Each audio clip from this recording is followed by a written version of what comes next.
Hey there, before I dive into my story, I'd love for you to subscribe to my channel, Silent Wounds, where we share powerful stories of resilience and triumph. Now, let's begin. I'm Evelyn Reyes, 33 years old. For a decade, I explored the contours of silence, mapping its boundaries with every breath I took. Silence filled the empty space at Thanksgiving tables where no place was set for me. Silence echoed on Christmas mornings when my stocking was nowhere to be found. Silence lingered at weddings I only learned about through online photos, my name reduced to a caption that never saw the light of day. I grew up in Houston, raised by a father who came home dusted with grime from the factory, and a mother whose hands carried the faint scent of mint and latex from her dental clinic job. In our home, love wasn't a rising tide that carried everyone along. It was a balance tipped effortlessly by my sister, Sienna. She was the star, her honor roll certificates plastered on the fridge, her cheerleading uniform drawing attention like moths to a flame. I was the shadow, quiet, with ink-stained fingers, sketching rooftops and doorframes in the margins of homework, where teachers marked my mistakes in red. I'll never forget the night our differences solidified into a judgment. Sienna's scholarship letter arrived, and the living room erupted with balloons and twinkling lights, transforming our worn curtains into something grand. I presented a small model I'd crafted, balsa wood beams carefully pinned, a roof angled to dance with the wind. My mother's smile was polite, but distant, her words measured. "That's sweet, Evie, but structures like that cost real money." My father didn't soften the blow. "Art won't pay the rent," he declared at a family barbecue a week later. An uncle's loud chuckle turned heads as he said, "Without Sienna, this family would have nothing to boast about." Those words lodged in my chest like a splinter. I retreated to the bathroom, locked the door, and pressed my fingers to my sternum until the ache felt contained, controlled. I chose architecture at a community college because it felt like breathing. My family called it defiance, as if choosing life over suffocation was a betrayal. I juggled 3 jobs: coffee runs at dawn, demolition after classes, drafting late into the night in a room scented with pencil dust and relentless hope. That Thanksgiving, I arrived at a darkened house. My mother's voice on the phone was airy, detached. "Oh, honey, we're at Grandma's. I thought you were working." She hadn't thought. I later learned I wasn't invited. Shame moves faster than blood. Pain, though, can be a potent fuel if you wield it carefully.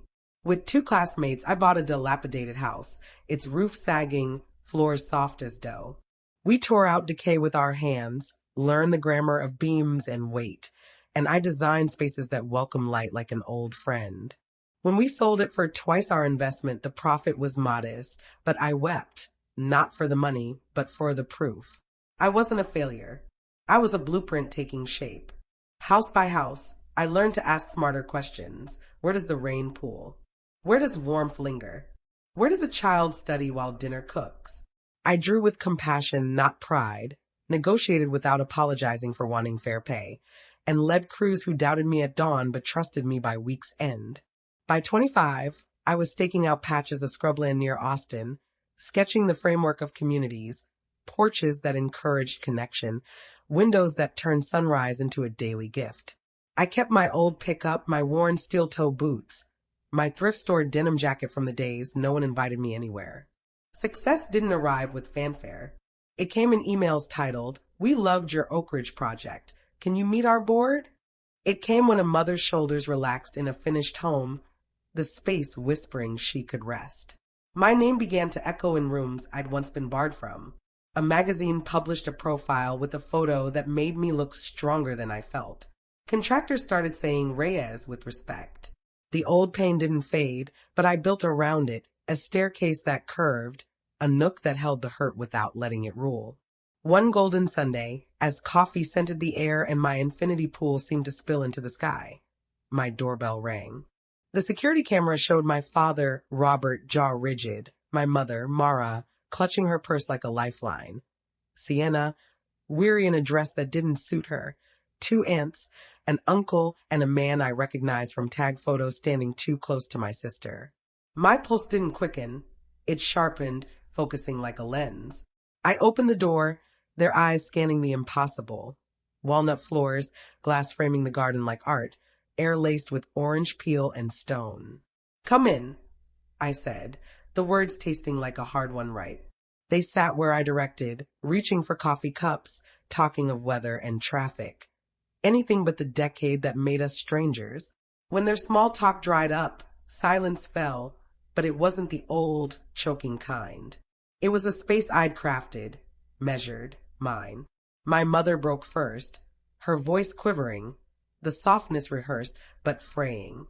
"Evelyn, family should unite in hard times. Sienna's facing a divorce. It's been tough. The legal costs are steep. She might lose her home." My father leaned in, authoritative as ever. "This could be an investment. You've done well. Helping now helps us all. Think about legacy." Our family name, he meant. The word stung like a slap. For 10 years, I'd been a ghost, yet now they spoke as if we'd shared every holiday. I scanned their faces, guilt and pride locked in a stalemate. Sienna sat rigid, her knuckles pale, her perfect facade cracking to reveal exhaustion. Silence cut deeper than words, and they squirmed, mistaking my calm for indecision. When I spoke, my voice was tempered steel. "So, after 10 years, you're only here because you need money." My father's jaw clenched. My mother's gaze dropped. Sienna looked away. I pressed on, steady, not angry. "In those 10 years, did anyone call to check on me? Invite me to a single Christmas or birthday?" No one answered. The truth hung heavy, unyielding. My throat tightened, but I continued. "When Mom had surgery, I drove 4 hours to the hospital. I wasn't let in, not family enough. I left money for the bills. It vanished. No thank you, no word. When Sienna's son needed tuition help, I sent money anonymously. It came back with a note, 'We don't need your charity.' My mother's lip shook. My father's eyes faltered. Sienna's pride teetered, brittle as glass. Then the man beside her, her boyfriend, maybe fiancé, spoke, his tone thick with entitlement. "Evelyn, family is family. If you have money, it's your duty to help. Not a choice." I stared, stunned by his audacity. A stranger in my home preaching obligation. My laugh was sharp, cutting. "Duty? You think I owe the people who erased me?" His bravado wavered, but I didn't let him speak. "You weren't there when I patched drywall at midnight to make rent. You didn't see my hands bleed from carrying lumber. Don't talk to me about duty." I stood, grabbed my tablet, and pulled up my company's portfolio. Years of growth, buildings kissing the sky. "This," I said, showing them. "I built without a cent or a word of support from any of you." I swiped to a children's hospital, soft blue rooms, ribbon-cutting smiles, doctors' thank you notes. This is where my money goes, hospitals that needed rebuilding. Another swipe showed trade school graduates, faces glowing with pride. And here, scholarships for kids who just want a chance. These are the people I help, people who show up, who earn it. The room froze. My mother's eyes brimmed, tears held back. My father's shoulders slumped, his authority crumbling. Sienna's breath caught, pride losing to shame. I met each gaze. Family isn't blood. It's how you treat each other. And how did you treat me? I didn't need their answer. The silence roared it.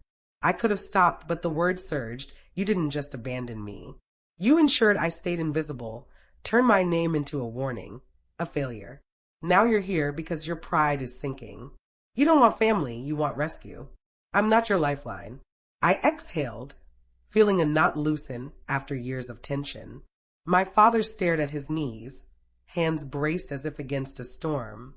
My mother whispered my name, a plea she no longer trusted.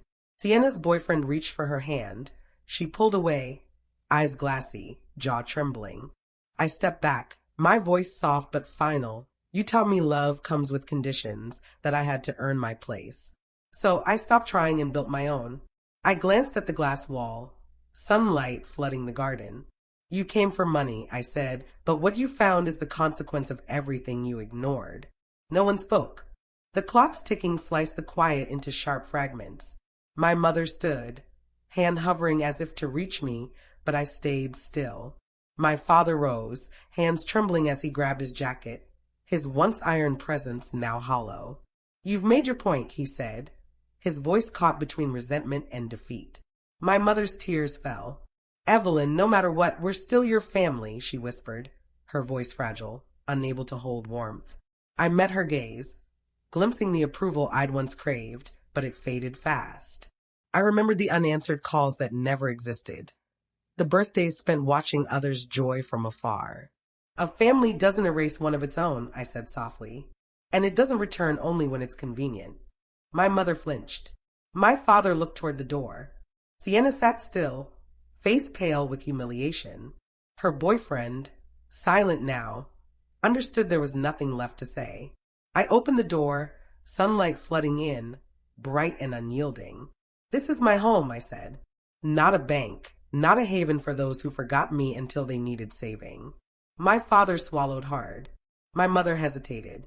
Sienna stood, her eyes betraying shame, maybe regret, but her pride kept her silent.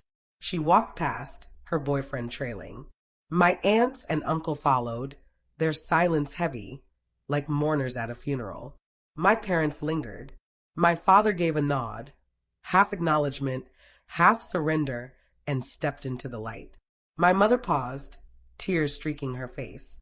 Evelyn, she said, voice breaking, we thought we were doing right. Maybe we were wrong, but I still love you. A small part of me wanted to believe her, always would. But love can't be claimed after a decade of absence. I breathed in the air, thick with old ghosts. Then love me enough to let me live in peace, I said. Her lips parted, but no words came. She turned, her shadow stretching across the driveway until the sun erased it. The door closed with a soft click, like the end of a long, painful chapter. I leaned against it, eyes shut, letting silence return, not as punishment but as peace. For the first time in years, the quiet held me gently. I walked through the house, past untouched coffee cups and half-eaten pastries, sunlight spilling over the walnut floor. Everything stood firm, whole like me. That evening, I drove to Austin, city lights twinkling like small vows. At a cozy restaurant, my true family waited. Colleagues, friends, builders, dreamers who'd sketched blueprints with me late into the night, shared takeout in unfinished kitchens, believed in me when no one else did. Laughter warmed the room. One raised a glass. To Evelyn, not for what you've built, but for who you are. The words touched something deep, tender, long buried. My chest tightened with gratitude that didn't hurt. To family, I said softly, lifting my glass, the kind you choose. Our glasses clinked, a rhythm of healing. Surrounded by those who saw me for who I'd become, not what I could give, I realized I hadn't lost a family, I'd outgrown the wrong one. Later, at home, the warm night air wrapped around me. In my studio, blueprints for a community center waited. Not a luxury home, but a space for working-class kids to dream, draw, feel seen, for parents to gain skills that could change their lives. My fingers traced the lines, imagining the laughter that would one day echo there. Outside, the garden danced under Texas moonlight. One door had closed forever, but ahead, something vast and radiant was unfolding, a life shaped not by rejection, but by choice. I sat, picked up my pencil, and began to draw, the soft scratch of graphite like a quiet song of freedom. Thank you for hearing my story. If it moved you, please subscribe to Silent Wounds, where we share the hidden stories of those who rose from silence to claim their strength.